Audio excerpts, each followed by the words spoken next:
جمعہ ایسا روشن ہوگا کہ لوگ اس کی روشنی میں چلیں گے، ارد گرد چلنے والوں کے رنگ برف کی طرح سفید ہوں گے اور ان سے خوشبو آتی ہوگی۔ وہ کافور کے پہاڑوں کے اندر اندر چلیں گے، دوسرے لوگ تعجب سے ان کی طرف دیکھتے ہوں گے یہاں تک کہ اسی حالت میں جنت میں پہنچ جائیں گے۔ سبحان اللہ۔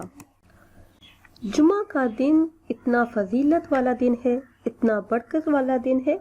حضرت ابو داؤد رضی اللہ تعالی عنہ سے روایت ہے کہ محسن انسانیت حضور صلی اللہ علیہ وسلم نے ارشاد فرمایا، جو شخص جمعہ کی نماز جماعت سے پڑھتا ہے تو اللہ عز و جل اس کے لیے ایک مقبول حج کا ثواب لکھ دیتا ہے، اور اسی جگہ مسجد میں رہ کر وہ عصر کی نماز پڑھتا ہے تو اس کے لیے عمرہ کا بھی ثواب مخصوص کر دیا جاتا ہے، اور اگر اسی جگہ رہ کر وہ مغرب کی نماز ادا کرے تو کوئی ایسی چیز نہیں ہے جو وہ اللہ تبارک و تعالی سے مانگے اور اس کو وہ نہ ملے۔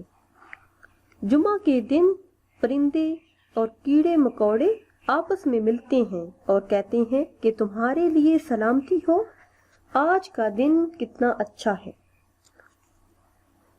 سیدنا حضرت ابن عمر رضی اللہ تعالی عنہ سے روایت ہے کہ حضور صلی اللہ تعالی علیہ وسلم نے ارشاد فرمایا کہ جو شخص جمعہ کو غسل کرتا ہے تو اللہ عز و جل اس کو گناہوں سے پاک و صاف کر دیتا ہے۔ ایک روایت میں آتا ہے کہ جس نے دوسرے کو نہلایا، خود بھی نہایا اور اول وقت ہی مسجد میں آ گیا، امام کے قریب بیٹھا اور کوئی فضول حرکت نہیں کی تو اس کے لیے ہر قدم پر 1 سال کے دن کے روزے اور 1 سال کے دن کی نمازیں لکھ دی جاتی ہیں۔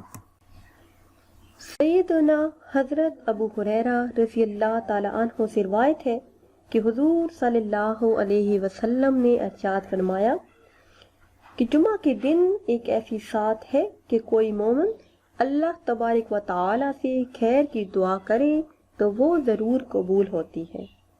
پھر آقائے نعمت حضور صلی اللہ تعالی علیہ وسلم نے انگلی سے اشارہ کرتے ہوئے کہا کہ وہ ساتھ بہت ہی مختصر ہوتی ہے، اور بعض بزرگان دین نے فرمایا کہ اللہ عز و جل کے پاس بندوں کے اس مقررہ رزق کے علاوہ ایک رزق کا فضل اور بھی ہے، جس سے سوائے اس شخص کے جو جمعرات کی شام یا جمعہ کے دن سوال کرے کسی اور کو کچھ نہیں دیا جاتا ہے۔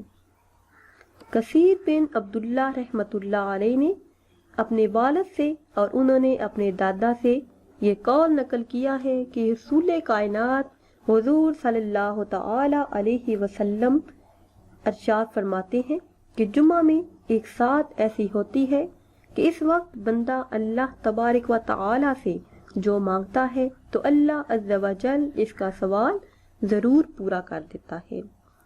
عرض کیا گیا، یا رسول اللہ صلی اللہ علیہ وسلم، وہ گھڑی وہ ساتھ کون سی ہے؟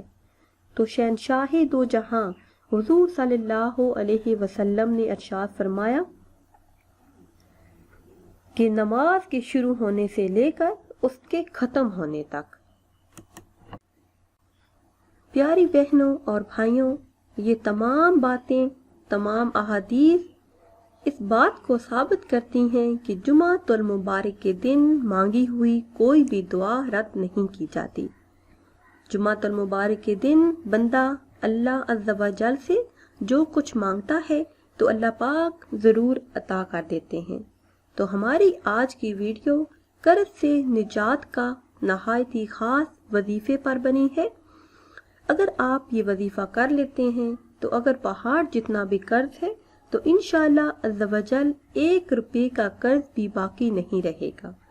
اس کے علاوہ اگر آپ کسی بھی مسئلے کا شکار ہیں، کوئی بھی ایسا مسئلہ ہے جو حل نہیں ہو پا رہا، کوئی بھی ایسی الجھن ہے، کوئی بھی پریشانی ہے جو آپ کو پریشان کرتی ہے، تو اس کے لیے بھی آپ یہ وظیفہ کر سکتے ہیں۔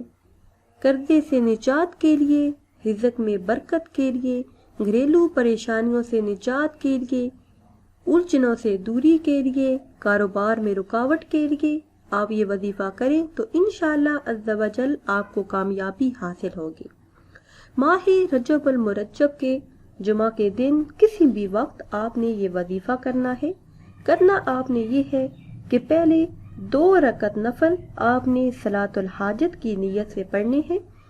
اس کے بعد 100 مرتبہ آپ نے یہ 4 اسماء مبارک پڑھنے ہیں، یا حلیم، یا حلیم، یا علیم، یا علی، یا عظیم، یا حلیم، یا علیم، یا علی، یا عظیم۔ یہ چاروں اسماء مبارک آپ نے 100 مرتبہ پڑھنے ہیں۔ اس کے بعد آپ نے ہاتھ اٹھا کے اللہ تبارک و تعالی سے دعا کرنی ہے، تو انشاءاللہ عز و جل اللہ پاک آپ کی تمام دعاؤں کو شرف قبولیت عطا فرمائیں گے اور آپ کی تمام حاجات پوری ہو جائیں گی۔ ویورز، یہ تھی ہماری آج کی ویڈیو۔ امید کرتے ہیں کہ آج کی یہ ویڈیو آپ کو پسند آئی ہوگی۔ اگر یہ ویڈیو آپ کو پسند آئی ہے تو اسے شیئر کریں اور لائک کریں، اور نئی ویڈیو کے لیے ہمارے چینل کو سبسکرائب کریں۔ آخر میں اللہ پاک سے دعا ہے کہ اللہ پاک ہم سب کی دلی اور جائز خواہشات کو پورا فرمائے۔ آمین ثم آمین۔